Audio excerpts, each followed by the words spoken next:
Good morning, everybody. So today's lecture is called The Denouement of Humanitarian Intervention, and it's mainly going to be focused on Libya, though we will see we'll look elsewhere in the Arab Spring as well. Let's start at the end, though. This is Libya late last year. Shelling at the airport, inmates breaking out of prison, rockets and heavy artillery destroying neighborhoods, leaving more than 25,000 people displaced, and killing at least 100.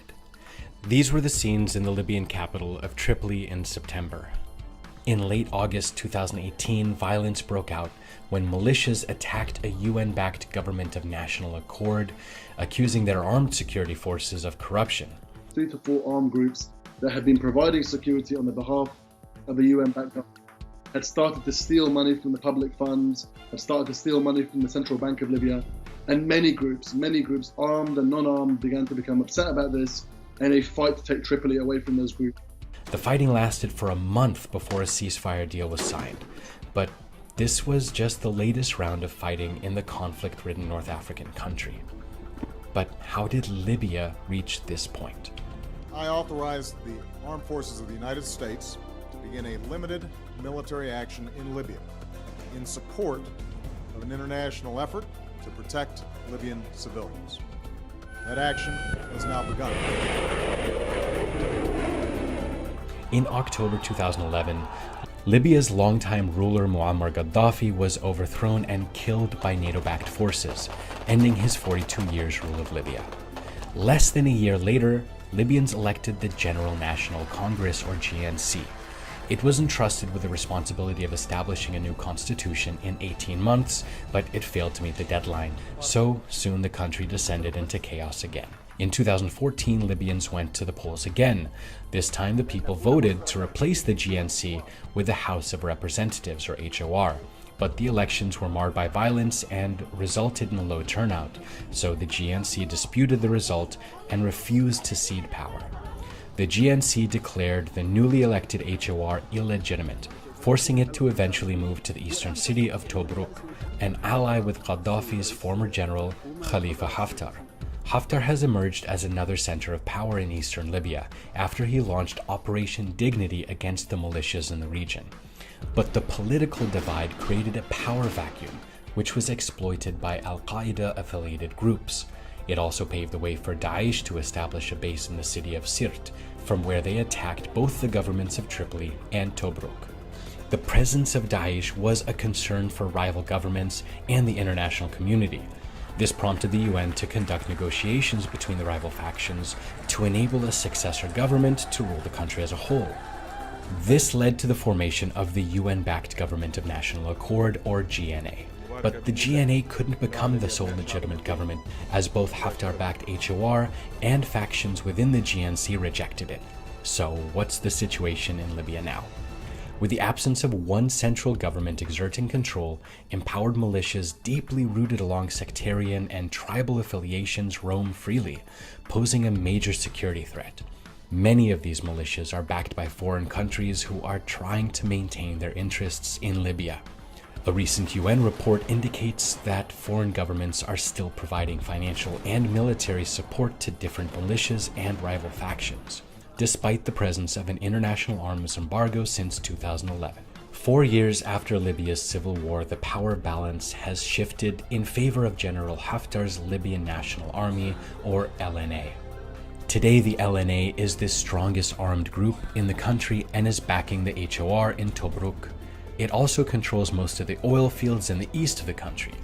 The GNC, which fought to remain in power in 2014, no longer controls any relevant institutions. It was dissolved in 2016, but militias loyal to GNC are still eyeing power. The UN-backed government in Tripoli has not been able to unify Libyan powers and form a central government. It's struggling to exert control over a territory held by rival factions and has been unable to build a functioning army or security forces. Instead, it relies on militias for its protection. Divisions in the country helped armed groups, including Daesh, to gain a foothold in Libya. Although the presence of Daesh has significantly shrunk after the 2016 crackdown on militias, the group still poses a threat. Where does this leave the Libyan people? Libya has Africa's largest oil reserves, but heavy fighting since 2013 and the drop in international oil prices reduced the government's revenues from 53.2 billion in 2012 to 4.6 billion in 2016.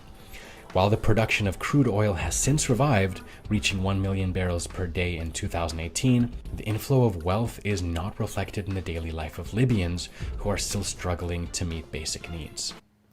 So that was the situation in late 2018. If anything, it's worse today. There was supposed to be elections held, which couldn't be held because of the fighting, and Haftar has mounted successive assaults on Tripoli, and so the country is in a continuing stalemate, failed state. So that tells you what happened. It didn't tell you anything about why it happened and what we should infer from why it happened, and that's really the way into today's agenda. We're going to ask how and why it happened, and then we're going to look at the implications for the prospects for humanitarian intervention efforts going forward, the stability and future shape of the Middle East, and the ability of the U.S. to be a force for good internationally, and how that has been impacted by what's happened over the last 9 years since we begun that action. But let's begin by picking up the thread of responsibility to protect that I lectured about a couple of weeks ago. And you'll remember that this was all in the shadow of Rwanda and then Kosovo. The NATO forces had gone into Kosovo in 1999 without UN authorization, when no NATO country had been threatened, and this has produced a lot of hand-wringing in the international community that led the Prime Minister of Sweden, don't know quite what legitimacy he had to do this, but he appointed an international commission which concluded that the NATO action had been illegal but legitimate. We had considerable debate about what that might mean. And they did at the time as well. It was eventually followed in 2005 at the UN by the adoption of something called a UN World Summit Outcome Document, where they famously announced that each individual state has a responsibility to protect its populations from genocide, war crimes, ethnic cleansing, and crimes against humanity. They took it upon the UN to be the enforcer of this and said, we are prepared to take collective action in a timely and decisive manner through the Security Council on a case-by-case basis and in cooperation with relevant regional organizations should other means be inadequate. And I pointed out that R2P had a number of notable features. One, that it was binding not only on signatories, but on non-signatories as well, unlike the ICC. It's restricted to severe human rights abuses, genocide, crimes against humanity, war crimes, and ethnic cleansing, even though others had pushed for more. It was a big departure for the UN because its focus on what was going on within countries seemed to live in considerable tension, to put it mildly, with the UN's hard-boiled recognition of the independence of countries and a remit that was only about maintaining international peace and security and not being concerned with what went on within countries. I pointed out that it was not binding on the Security Council. There's the responsibility to protect is the responsibility of governments to protect populations under their control, but it's not a responsibility of the Social Security necessarily to intervene. It gives wide latitude in a case-by-case basis, and that the early opposition of the non-aligned movements and the grumbling in the African Union was a portent of things to come. And the things to come are what we're going to be talking about today. I also mentioned some early tests in Sudan, in Kenya, and Guinea once the idea of R2P had been adopted, and also in Libya in February of 2011, February 26 in particular. This is after the outbreak of the Arab Spring and once the conflict in Libya was underway, that first of all unanimously referred Gaddafi to the ICC, the first time the Security Council had done that, somewhat hypocritically, as I said, because countries like the US don't recognize its jurisdiction over their own nationals, but they were happy to refer Gaddafi there. And they also mentioned the notion of responsibility to protect. And they imposed an arms embargo, sanctions, and urged that he be subject to criminal prosecution. But the first real test was actually the following month, when the UN substituted Security Council Resolution 1970 with Security Council Resolution 1973, which we're going to spend a considerable bit of time on. But first, it's very important to get some grip of what was actually going on in the Arab Spring, because it was widely misinterpreted at the time, particularly in major countries, and the conventional wisdom about what was going on turned out to be wildly wrong. So let me just give you a snippet of the conventional wisdom, and then we'll see what was really going on. While the uprising across the Middle East and North Africa did not take place during a specific calendar season, they were commonly referred to as the Arab Spring, in allusion to the so-called Prague Spring, a 1968 democratic revolution in Czechoslovakia. The Arab Spring timeline began in Tunisia, a country that had been under the allegedly corrupt and authoritarian rule of President Zayn al-Abidine Ben Ali for more than 2 decades. On December 17, 2010, a working-class vendor named Mohamed Bouazizi was approached by Tunisian authorities about his unlicensed cart. He offered to pay a fine, but instead his vegetables were confiscated, and he was publicly humiliated by the police.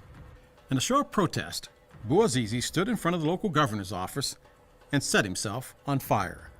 He died from his injuries on January 4th.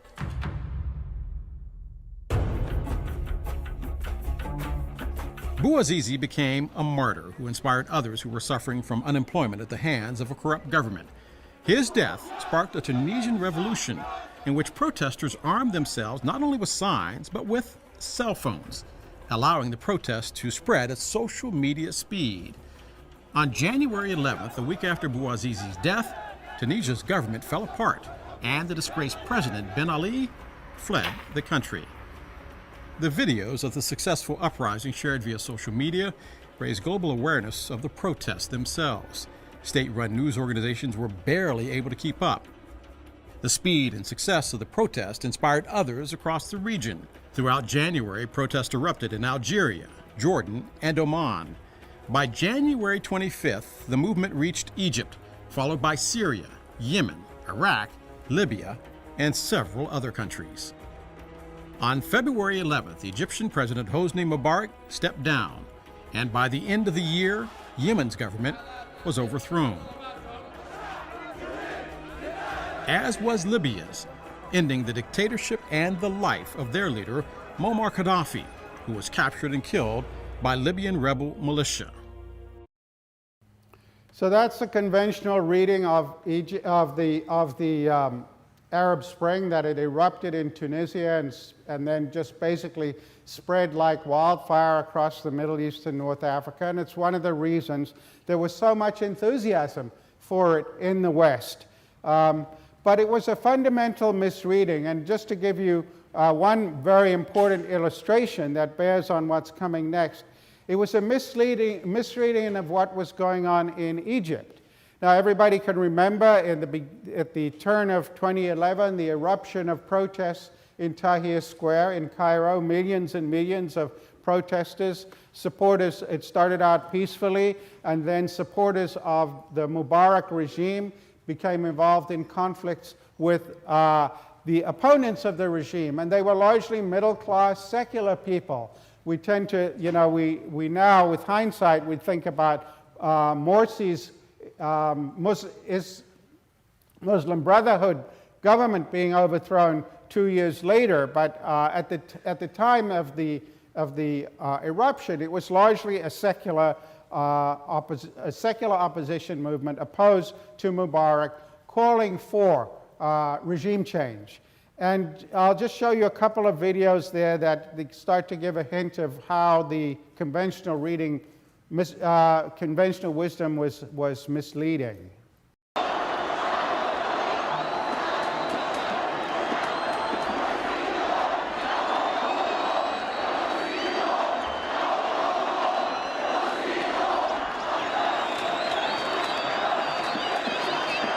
احنا لم ننشق عن الجيش المصري، احنا بنعبر عن راي معظم ضباط الجيش المصري، وانا متاكد والناس اللي في التحرير متاكده.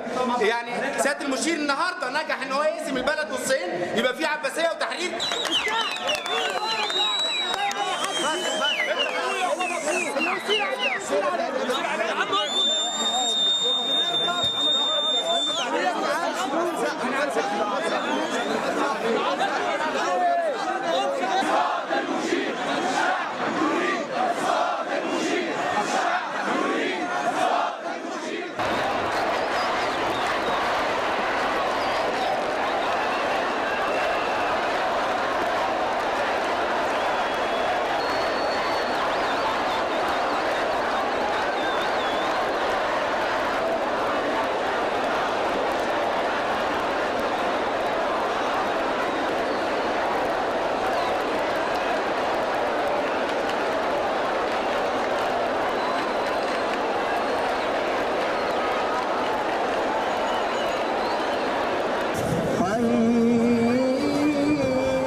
So what was unusual there is, and if I played more, you'd see even more of it, is that from the beginning, the military were very supportive of these demonstrations that were going on in Tahrir Square. And indeed, as time went on, it became clear that the military was behind the regime change. President Hosni Mubarak will meet the demands of protesters. It's the strongest indication yet that Egypt's longtime president may be about to give up power, that the armed forces longtime president may be about to give up power, thousands that of the armed protesters forces were were Tahrir Tahrir Square. A military commander told thousands of protesters. Some in the crowd held up their hands in V for victory signs, shouting, "God is great." Some in the crowd held up their hands in V for victory signs, shouting, "God is great." Commander-in-Chief Mubarak. Military Supreme Council was meeting Thursday without the commander-in-chief demands of the people, and announced on spokesman read a statement that the council was legitimate demands of the people to explore what measures and arrangements the council was in permanent session to explore what measures and arrangements could be made to safeguard the head of the ruling party told the Associated Press that he expects Mubarak will address the people. The head of the ruling party told the Associated Press that he expects Mubarak will address the people tonight and respond to protesters' demands. Matt Friedman, the Associated Press.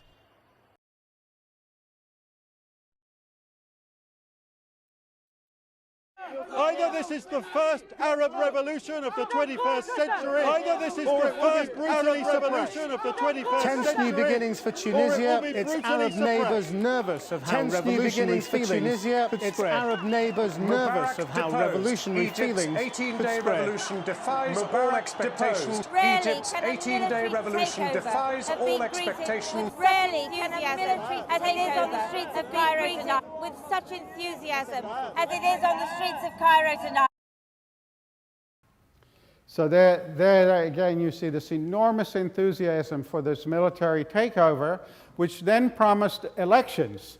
And in the elections, initially, the Muslim Brotherhood was not going to run. They said they would not run because they were the only organized political party in Egypt, and there was a general perception it would be unfair for them to have such a big head start. But they soon changed their mind, and the military allowed them to run, and Morsi easily won. But the puzzle is, why did the Egyptian military get behind this revolution? It's not what the military typically does. And Mubarak had a long history of association with the military. And so this really is a corruption story spelled out in Sarah Che's book, Thieves of State, Why Corruption Threatens Global Security. That book is principally about Afghanistan, where she spent 10 years. And her main thesis in the book, which is sort of orthogonal to what we're doing here today, but I'll just mention it. Her main thesis is that insurgent movements are fed by corruption, that people on the ground, citizenries, hate corruption. And if insurgent movements promise to get rid of corruption, the people will support them. And she had been trying to convince Petraeus, McChrystal, and others that any effective counterinsurgency movement in Afghanistan would have to focus centrally on getting rid of corruption if it was ever going to get anywhere. And she eventually had some headway. But her chapter about Egypt tells a somewhat different and more interesting story in some ways, which is that the Egyptian military had a long history of being involved in a certain kind of corruption with a difference. So if you go back to the 1967 and 73 wars against Israel, the Egyptian military had been badly humiliated by being defeated by the Israelis. And as a result of that, they partly blamed the inept Egyptian state and its inability to deliver the things that the military needed. So they decided to essentially, you might call sort of go rogue, and they created their own second economy to create all of their own supply lines for the military. And the thought was that never again was the military going to be under-resourced and underprepared in a future war. But as things go, and you get mission creep in all matters in life, they then discovered, many of these generals, that they could actually make a lot of money in this second economy. And so it became a lot of, essentially a kind of black market economy through which these generals became rich. However, they were fairly discreet about it. They didn't flaunt their wealth very much, and they didn't outrage the population that much. However, what happens in the heyday of neoliberalism and the Washington Consensus is that other Egyptian elites also decide to get rich, and particularly Mubarak's son, Gamal Mubarak, was a sort of London playboy with lots of fancy cars, and he and his friends came back to Egypt, and they did flaunt their wealth, and so they had the Lamborghinis driving around Cairo and the Playboy clubs and all the rest of it. And this partly outraged the military and also made the military worry that there was going to be a reaction against this kind of corruption. So they got behind the coup, behind the Arab Spring, because they wanted to get rid of the Mubarak regime. And that furthermore, they were very happy for Morsi to be elected because, in their view, he would be the agent of cleansing the old regime. And they would be able to keep their hands clean, which he then did, because Morsi he played the typical Sarah Chase playbook. He ran as being a cleaner up of corruption who would get rid of, who would drain the swamp, so to speak. And he set about doing that, going after the old regime, and indeed Mubarak's and his children were convicted of various corruption charges and were in and out, and the sons were in and out of prison for many of the next several years. But once Morsi had done that, the military had no more use for him.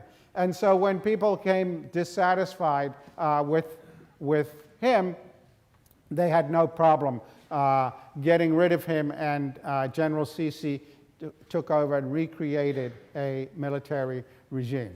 And that's what we've had for the last several years. So there was a popular uprising, but people misunderstood what was really going on, which was essentially the military ridding themselves of liabilities and consolidating a regime over a couple of years. And so that was one form of misreading what was going on in the Arab Spring. Another form is what happened in Libya, as we could also tell much of the same story for Yemen, which is that people widely mistook a civil war for a revolution, a civil war for a popular uprising. So the Security Council resolution that was adopted in March 1973, you can see it was voted 10 yes, no, with 5 abstentions, and so nobody had opposed it, whereas the one three weeks earlier had been unanimous. And it established no-fly zones. This is when violence had erupted. It excluded the introduction of foreign ground forces. It authorized member states acting nationally or through regional organizations or arrangements to take all necessary measures to protect civilians and civilian populations under threat of attack. And it created an exception to the resolution it passed 3 weeks earlier, which had imposed an arms embargo, in order to enable the UN-supported forces to arm the rebels. And so that was a signal of what was to come. So here you had in February of 26, you had a resolution passed including an arms embargo. 3 weeks later, you have a modification of that and a much more aggressively interventionist, but still containment-oriented regime. So one question is, well, what happened? Why did the UN authorize these new actions in 3 weeks? And here's a clue to that action. Notice the dates on these documents. The resolution 1970 had been passed on February 26th. On March 10th, so this is a week later, a week before, 2 weeks later, a week before the new resolution is going to go ahead, you could read this in the New York Times. Moving ahead of its allies, France on Thursday became the first country to recognize Libya's rebel leadership in the eastern city of Benghazi and said it would soon exchange ambassadors with the insurgents.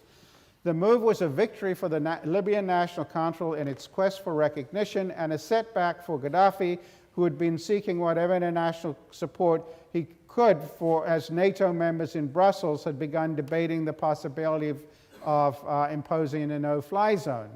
The French announcement came as loyalist forces in Libya claimed new successes against the rebels west of the capital, while in the east, loyalist forces renewed ferocious attacks on several towns, actually. So what this paragraph is concealing or not telling you is that when the first resolution had passed, it looked like Gaddafi was basically done. It looked he had lost control of all of the cities, and as a result of that, it looked like his days were numbered.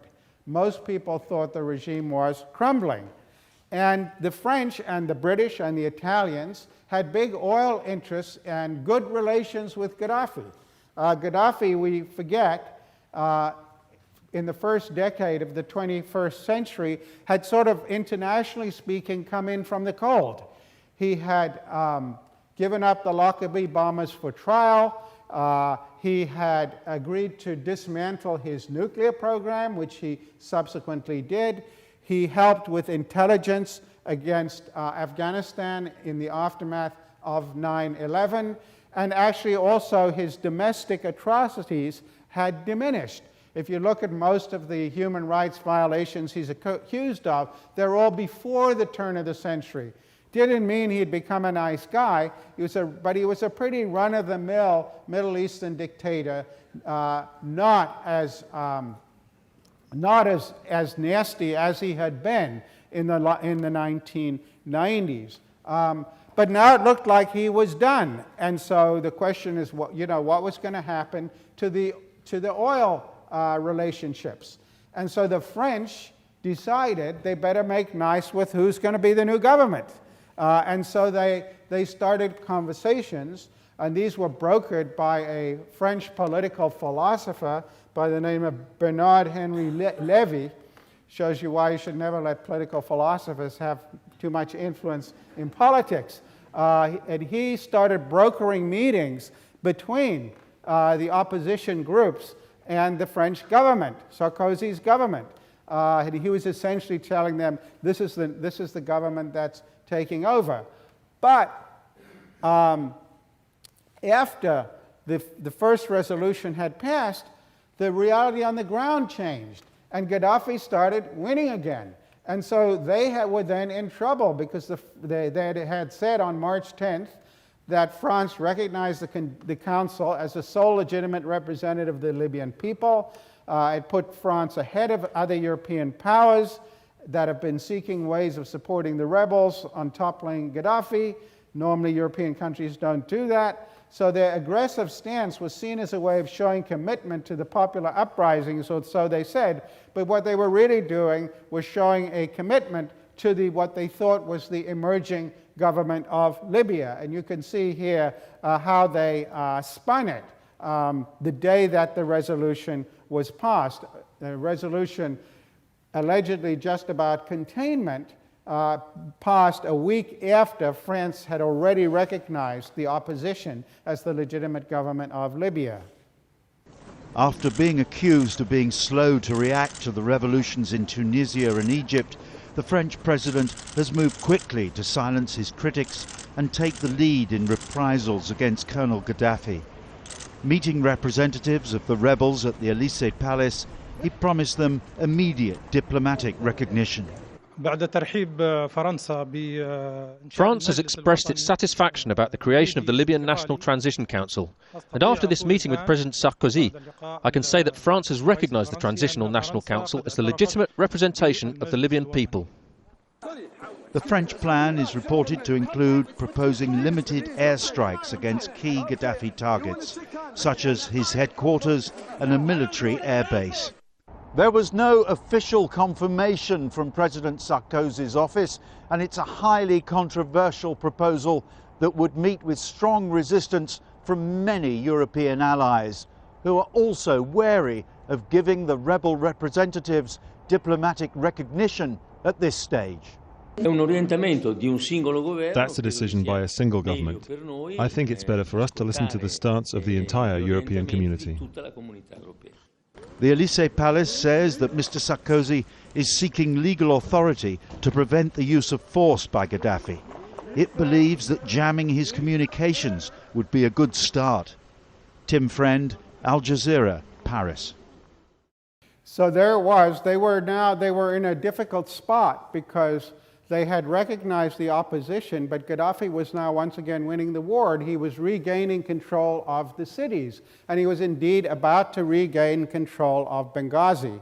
And so what the French did was that they pushed very hard to get a resolution passed that would allow them to depose Gaddafi, because they realized that they had burned their bridges with him. And essentially, that had become their agenda. And right after the resolution passed, they began massive bombing almost immediately. So much so that the Arab League, you can see here, the next day, the resolution passed, 3 days later, passed on the 17th, the Arab League was furious, as was the African Union, who had gone along with this, African Union countries on the Security Council had even voted for it, and they saw that there was a much more aggressive agenda going on, and it was really about getting rid of the regime. And indeed, a lot of reports, and I've given you the jot and tittle of this in the reading for today. A lot of the report, or the reading for 2 weeks ago, a lot of the reports about imminent slaughter of civilians in Benghazi turned out to be what we call fake news today. And there were first of all, very few fatalities in the retaking of these cities, and almost no civilians were killed. Nonetheless, the hype for the intervention was cranked up on the grounds that Gaddafi was about to slaughter hundreds of thousands of civilians in Benghazi. But I said at the outset that everybody in the West who was treating this as an Arab Spring revolution were misreading that this was really a civil war. And the smoking gun comes when you start to look about what was going on in the Obama administration. Because after all, Obama had run against endless wars. Obama had said that yes, Afghanistan had been a war of necessity, but the Iraq invasion had been a war of choice. Unlike Hillary Clinton and unlike Kerry, he had not supported it in 2003, and he said America should not get involved in these sorts of conflicts. And so who in the administration was against it? Well, we'll see that in a second, but here's the smoking gun that it was a civil war. Who was leading the revolution? One is that Abdul Jalal was Gaddafi's former justice minister. Ali Aziz, Gaddafi's former ambassador to India. Mahmoud Jibril, his former top economic advisor, who was closely linked to the oil multinationals. And the leaders of the so-called Rebel Revolutionary Council included Abdul Yuni, who in the Battle of Benghazi had actually been on the government side initially and switched sides, and Omar Harari, who had no democratic credentials. Both of them had long histories dating back to 1969 of repressing democratic movements. So what happened here? What happened? As I said, first of all, from February to March, things changed on the ground, and Gaddafi now had the upper hand. And the British, and especially the French, persuade Hillary Clinton and then Obama to get behind the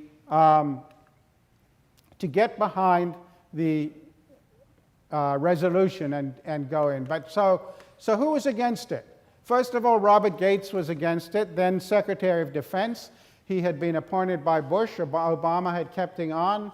If you read Gates's autobiography, he says the only reason he didn't resign over this was that he was 3 weeks away from retirement, or 4 weeks away from retirement. But he said to Obama, "Why in the world would you do this? We've already involved in 2 quagmires in the Middle East. Why get into a third one?" Joe Biden, Vice President, was against it. Mike Mullen, the Chairman of the Joint Chiefs, was against it. Tom Donilon, the National Security Advisor, was against it. The Chief of Staff, Bill Daley, was against it. And the Deputy National Security Advisors were against it. Who was in favor of it? Susan Rice, the Ambassador to UN. Samantha Power, a big advocate of responsibility to protect in print, and had been appointed as a special assistant for human rights. Ben Rhodes, a deputy advisor in the White House, and Hillary Clinton as well became convinced. And this is how we got to the phrase leading from behind, which Obama was subsequently tarred with. As best I can reconstruct, although he did go on to Jay Leno's show later and say he never used the phrase.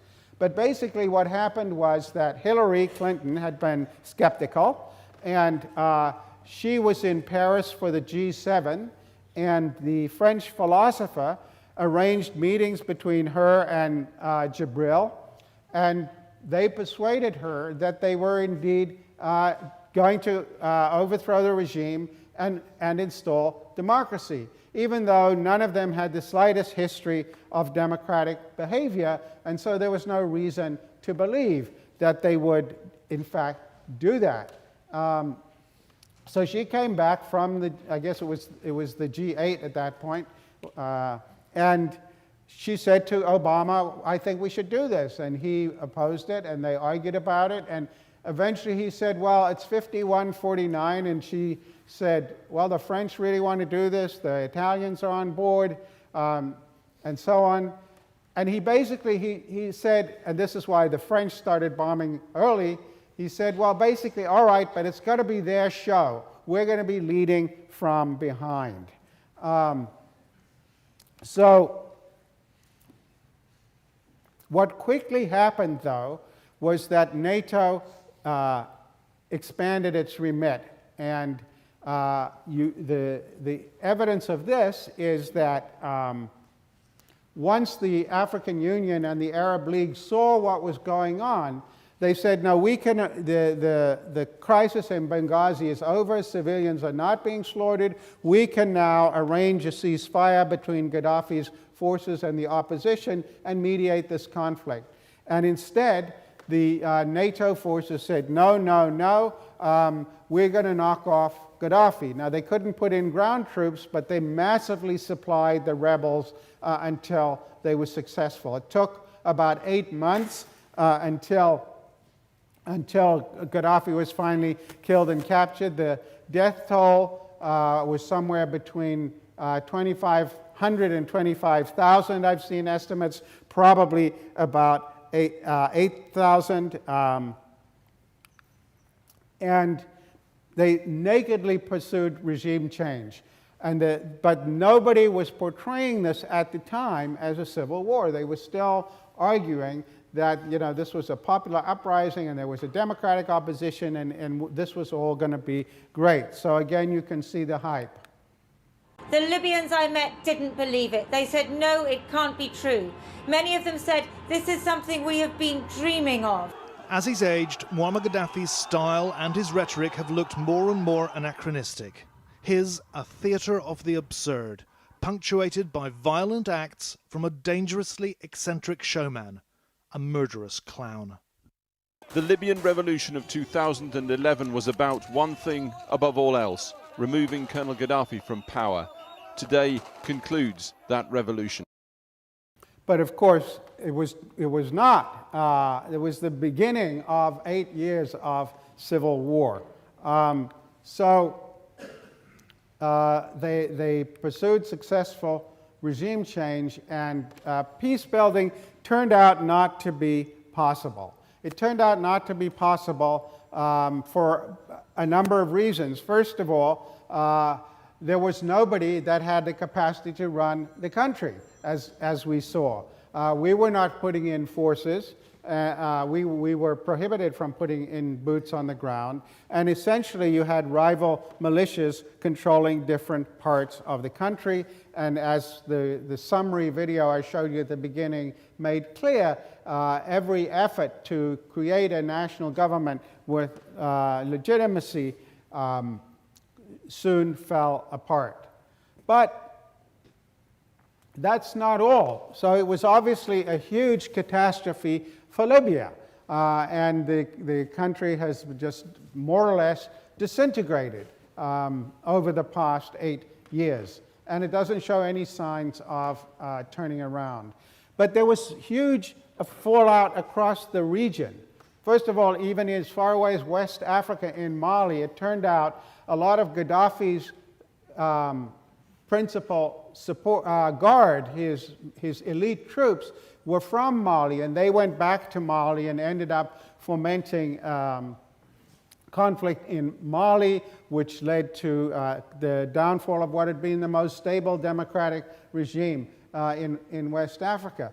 But more important across the Middle East, first of all, the failed state in Libya created a massive arms bazaar. So weapons and rockets and tanks even started showing up all over the place, feeding the conflicts in other countries. And indeed, Libyan rockets started showing up in Gaza in 2014 in the conflict there with Israel. So, but the most disastrous fallout was in Syria. And the most disastrous fallout was in Syria, exemplifying what international relations theorists refer to as the moral hazard of intervention. And this is the moral hazard of intervention. The idea is if people think that if we revolt, somebody will intervene and help us, they will revolt, right? So if you look at what had been going on in Syria before this episode in Libya, what had been going on in Syria was several years of catastrophic drought, starting in 2007. And this had meant that hundreds of thousands of farmers had lost everything. Their crops had died, their animals had died, just catastrophic droughts. And so what did they do? They went to the cities looking for non-existent work. And the Assad regime came to USAID, they came to the US saying, you know, we need help, we need assistance, and we basically blew them off. Even when it reached the point when it's hard to square with our current perception of Assad, but this is more than a decade ago now. He said he's not going to be able to maintain control of the country if he doesn't get aid. Nonetheless, he didn't get it. And so when the Arab Spring erupted in Tunisia and in Egypt, there were a lot of these protests were going on in Syria of these destitute farmers. But it was completely peaceful. There was no violent uprising in Syria until the uprising in Libya and the 1973 and the intervention of NATO forces. So that's why IR scholars call it the moral hazard of intervention. They looked at Libya and said, well, if we revolt, NATO will come and help us too. And so they ramped up the opposition into violent conflict, and Assad came down on them with a hammer, of course, and it turned into, very rapidly, the Syrian crisis turned into the worst humanitarian catastrophe of the new century. So Obama was then in a very difficult position because you might say, well, why didn't he stick to his, this is a French-led operation, we're leading from behind. That's not how command and control works in NATO. The American generals run the whole, if NATO does an operation, the US runs it. That's just the way the force structures work. So the Americans were deeply involved in this. And so as things deteriorated in Syria, he was in a very difficult spot, even though, particularly when Assad started doing things like using chemical weapons, he began calling for regime change. So you'd see just a few clips here. President Assad had lost credibility, that he attacked his own people, has killed his own people, unleashed a military against innocent civilians, and that the only way to bring stability and peace to Syria is going to be for Assad to step down and to move forward on a political transition. We're going to keep increasing the pressure on the Assad regime and working with the Syrian opposition. Assad needs to go. He needs to transfer power to a transitional body. That is the only way that we're going to resolve this crisis. The only way that the civil war will end, and in a way so that the Syrian people can unite against ISIL, is an inclusive political transition to a new government without Bashar Assad, a government that serves all Syrians. I discussed this with our Gulf Cooperation Council partners at Camp David and during my recent call with President Putin. So Assad must go, and I'm even telling Putin Assad must go. But the truth is, Obama was completely hamstrung in Syria. He was hamstrung, first of all, there was no possibility of Security Council authorization to going to Libya after there was this widespread perception at the UN that NATO had completely violated the containment language and remit of 1973 and basically underwritten the overthrow of Gaddafi. So secondly, Obama, very shrewd political instincts, knew that in getting involved in a civil war in Syria would be a domestic political catastrophe for him. So he couldn't possibly actually make it happen. But then you're in this position of demonstrating weakness, for which the Republicans attacked him relentlessly, drawing lines in the sand, Assad must go, not making it happen. But of course it was bait for him as far as they were concerned, because they knew it would be a political disaster for him if he got involved. And he realized by then that he had been suckered into Libya. He had been suckered. I should have just given you one more wrinkle about how Hillary got turned around on this, because it's quite remarkable. The Select Committee on Benghazi that was going after her because of the death of 4 consular officials in Benghazi, as you might recall, unearthed documents which showed her personal friend and advisor, Sidney Blumenthal, who had no role in the government, sending endless numbers of emails telling Hillary that the U.S. needed to get involved in the Libyan operation. Why? It turned out because he Blumenthal wanted to get into he had interest in Libyan oil, and there are emails from him to Hillary saying that the French are grabbing all the oil concessions. And so, again, we might think of this about ideals and humanitarian intervention, but there's this material story of people with real interests at stake pushing this agenda. So I think, and by then Obama realized that to some extent he had been suckered by her, if not her intentionality, certainly by her gullibility. And so he was very unlikely to succumb to going into Syria. Syria, moreover, was, Afghanistan and Libya had been 2-sided civil wars. Syria was a 3-sided civil war, because by then ISIS had emerged, and there was the various opposition groups to the regime, and then there was the Assad regime. And if we couldn't prevail in a 2-sided civil war supporting one side, how are we going to be effective in a 3-sided civil war? Because one of the ugly truths of the post-Cold War era is that my enemy's enemy might turn out to be my enemy. In the Cold War, there's the 2 sides, and who's on which side, and so on and so forth. One of the reasons, by the way, the Libyan thing is ongoing is that the Trump administration is now supporting the other side, because the Saudis are supporting the other side from the UN and this side that the U.S. has traditionally supported. So it was a 3-sided, and then former Ambassador Polk has done an exhaustive study of the opposition groups, and it was again like Libya, there was no democratic opposition in Syria. And then finally, the Democrats had no alternative to the Bush doctrine. I said this last time when we talked about the deficiencies of the Bush doctrine, but what was the Democratic alternative? They had no well-articulated conception of containment. And indeed, I mentioned that talk I gave at the University at the Yale Club of Tokyo.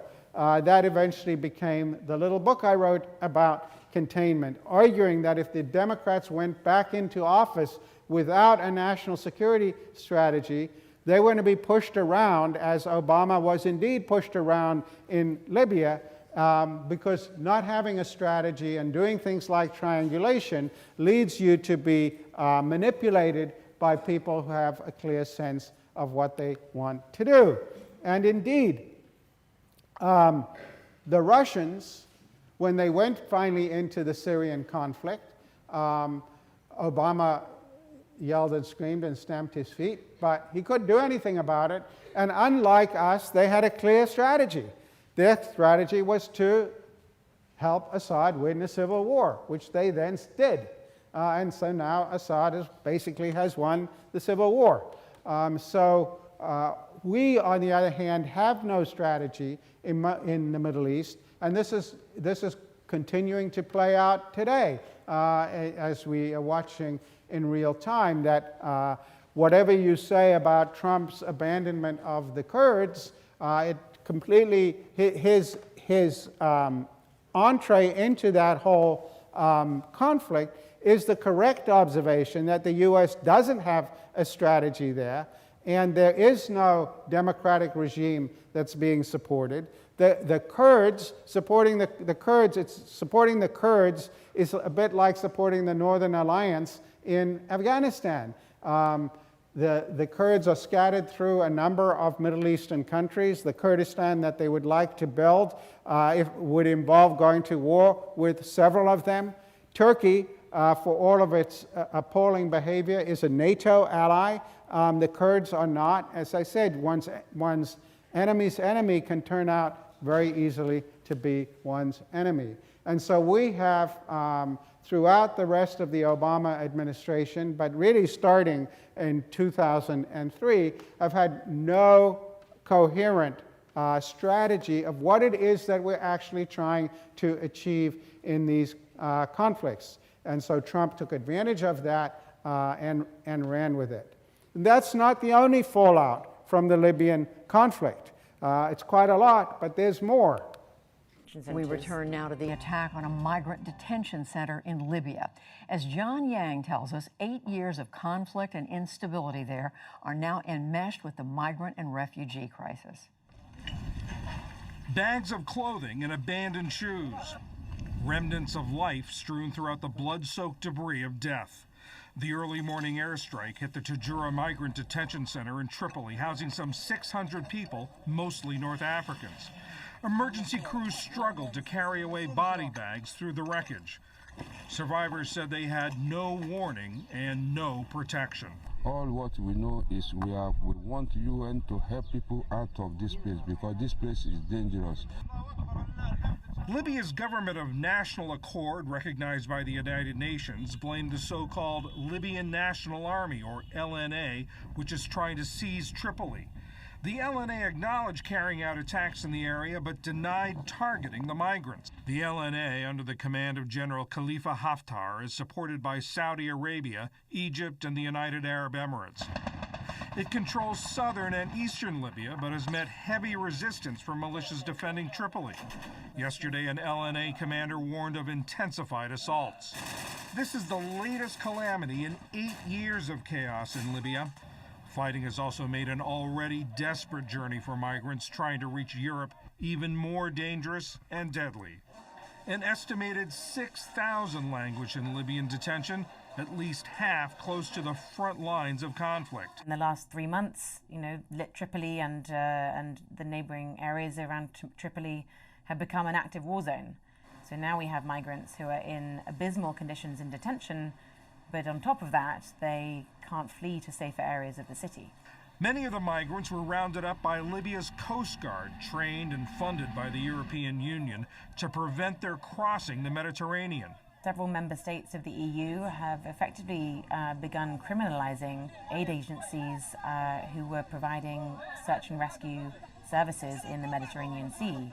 And in the absence of those search and rescue operations, people who continue to try to flee Libya and cross the Mediterranean Sea are intercepted by the Libyan Coast Guard and are returned to Libya and are sent directly into the detention centers.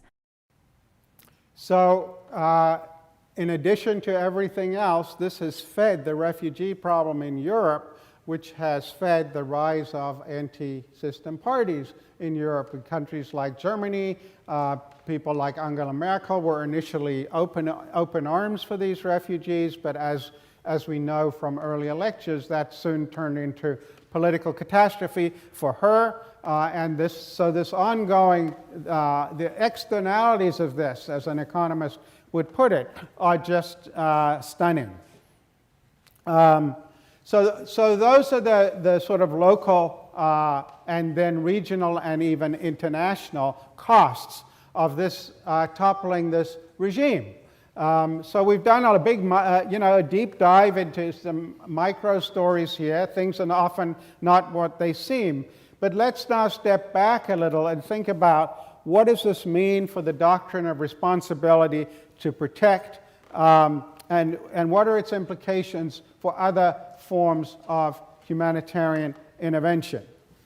So thinking back to the earlier lecture on responsibility to protect, we now have to recognize that the Kosovo operation was misleadingly benign. It gave people much too much confidence in what can be achieved by forcible intervention in these types of situations. First of all, in 1999, Kosovo was already in the middle of a civil war in a failed state. So the idea that one might be creating a failed state by intervening was not on the table.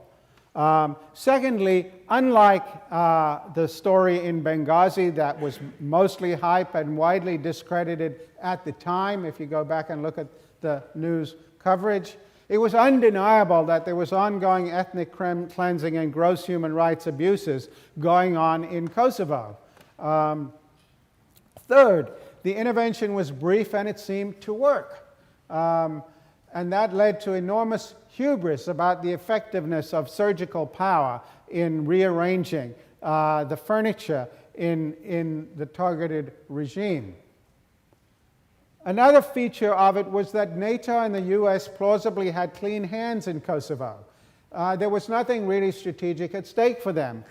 And I said it violated the NATO charter that they got involved because none of them was threatened. But really, they didn't have anything to gain out of this. So the notion that there was some, surreptitious agenda, as we've now seen, there was surreptitious agenda going on in Libya, wasn't there, and it wasn't there for good reasons.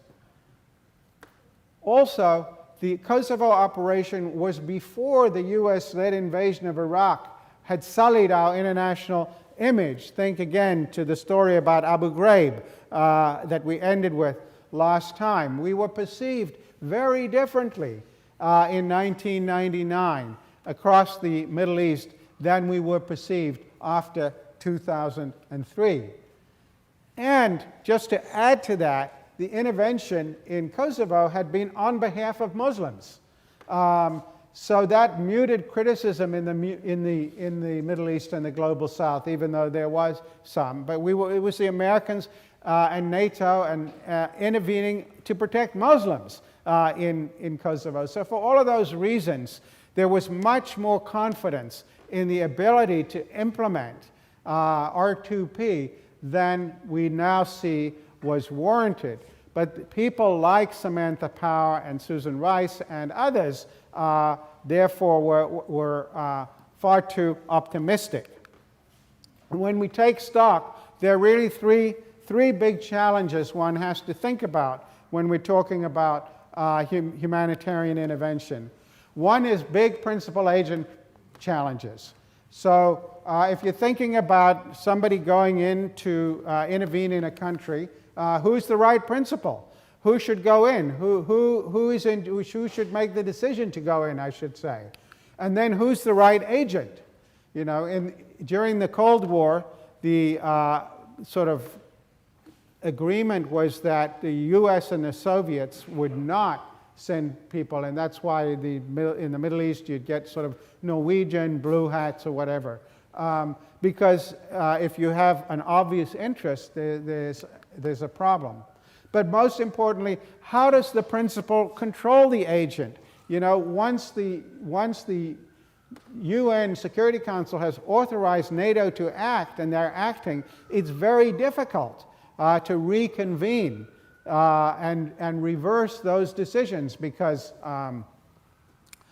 any one of the permanent members can veto efforts to do that. So Brazil has been pushing something called the doctrine of responsibility while protecting, trying to create ongoing monitoring device of interventions, but I think good luck with that. Then there are questions about effectiveness. Peace building is very difficult after an intervention. If you look at the literature that's been published by the empirical literature on peace building, some of which I will post if people are interested, it's extremely difficult to do after an intervention. I talked about this some in relation to Germany, West Germany and Japan after World War II, but particularly when you go in during a civil war. Again, we went in, supporting what turned out to be the losing side in a civil war, and then we basically, knocked off the regime that had very little legitimacy, but neither did anyone else. And so peace-building operations are extremely expensive, extremely slow, and don't work very well. Civil wars are one of the main factors, the scholarly literature shows, one of the main factors that lengthens civil wars is often external involvement. If you look now at the civil war in Yemen, it's becoming a proxy conflict between the Saudis and the Iranians. And so once you start supporting one side in a civil war, the chances are, if others come in and support other sides, the conflict's just going to go on. Whereas if nobody gets involved from the outside, most civil wars eventually end in about 5 years or less. But there are going to also be huge legitimacy challenges. There's no obligation to intervene. I've said this earlier. So it's a case-by-case discretion for the Security Council. But that effectively creates immunity for the Security Council members and their allies. In 2014, when Israel went into Gaza, there were widespread allegations of R2P violations on both sides, by Hamas and by the Israeli troops. But the idea that there was going to be some kind of humanitarian intervention, of course, is unthinkable when you consider the alliances of people on the Security Council. So this doctrine is going to be perceived to be an instrument by which the countries that are in the driver's seat in the Security Council are going to protect themselves and not others. So what are the lessons? Well, one is that R2P should remain exceptional. As I said when we were talking about this idea of illegal but legitimate, it's a bit like asking for forgiveness rather than permission. But you can't institutionalize that. So it should be exceptional. It should be very, very difficult to do. You need exceedingly high thresholds for intervention. Because if you intervene, if you take on a government on its own territory, you are almost by definition going to take, you're courting the possibility of creating a failed state. It's important, therefore, to keep force proportional to the problem. And as within days of 1973 being adopted by the Security Council, it was clear that the potential humanitarian catastrophe in Benghazi was over. Gaddafi's air force had been destroyed as well, and the overtures being made by the African Union and the Arab League should have been listened to negotiate some sort of ceasefire. Regime change should always be the last and final resort. Interested players are very bad agents, but the UN doesn't have a military, so who are going to be the agents? Peace building, as I said, it's essential but very difficult to do. You might say a better focus rather than responsibility to protect would be, or responsibility while protecting, would be responsibility to prevent. I said to you earlier that the crisis in Syria really starts ramping up in 2007 and 8 and 9 because of the droughts. That would have been the time to intervene. Look at a country today like Chad. It's a landlocked country surrounded on all sides but by failed states. It's oil dependent. That makes it a prime target, a prime candidate for the sort of collapse and humanitarian catastrophe that we have seen in Libya and Syria. But what is anybody doing about Chad? Very little.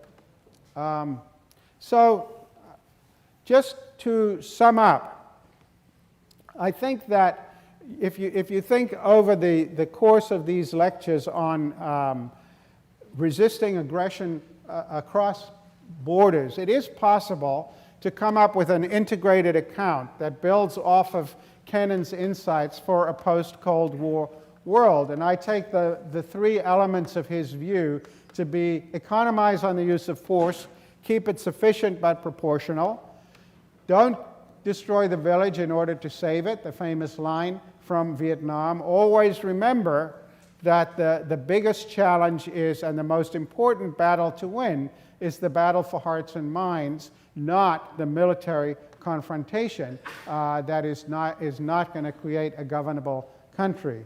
And stop the bully without becoming one, this idea to prevent domination but without yourselves dominating. Machiavelli says at the outset of the discourses, he says, the reason he favors democracy is that the elites want to dominate and the common people want not to be dominated. So this is the idea, prevent domination without becoming a dominator.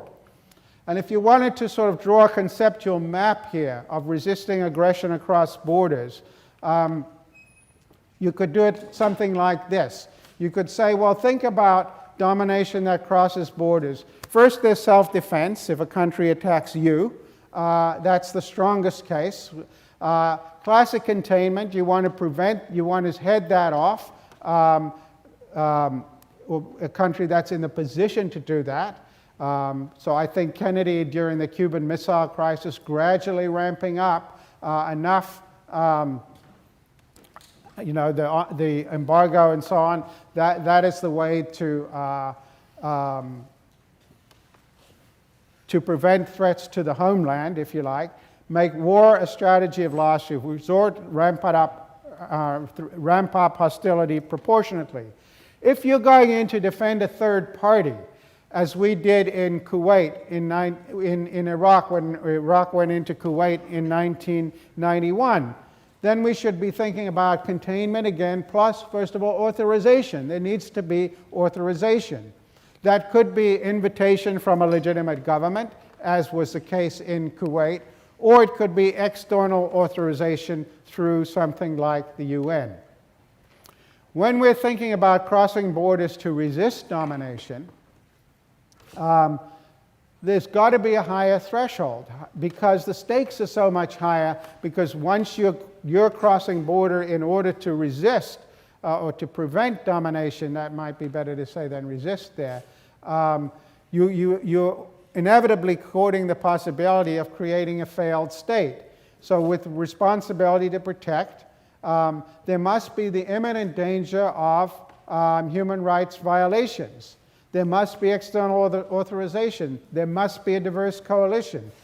There must be a limited mandate which should be observed, as was done in 1991 in Iraq, but not in 2003. And regime change should be the absolute final resort. What about intervening to install democracy? This is the most ambitious of all. We're not intervening, this is the neoconservative dream, not just to stop particular human rights violations, but actually to produce regime change. And there, first of all, There's no point in trying to install democracy in a country where the plausible economic conditions don't exist. We know what they are.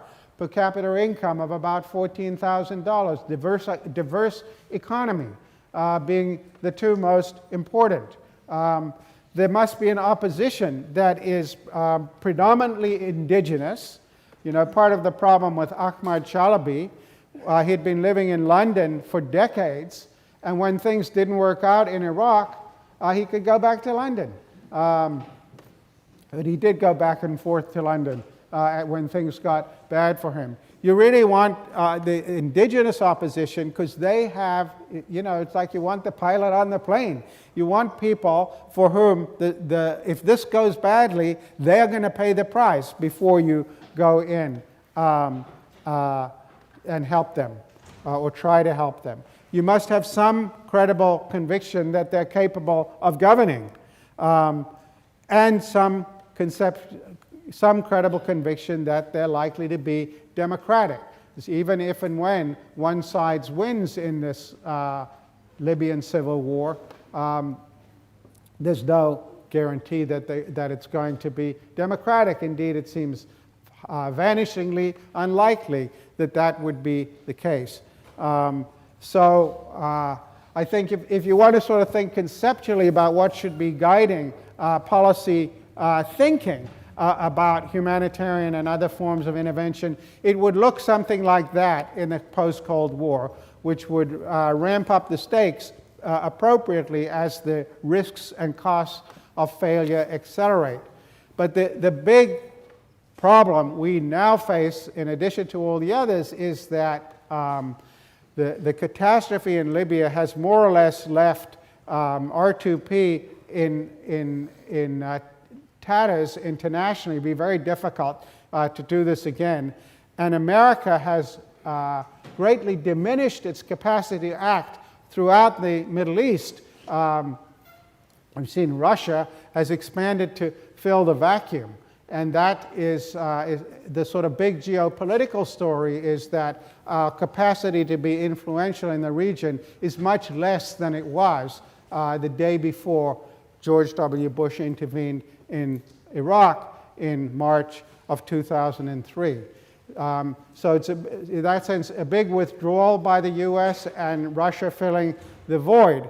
We will see on Tuesday another kind of withdrawal by the U.S. that has been had other forms of void being filled, particularly with China's involvement in Africa. We'll see you then.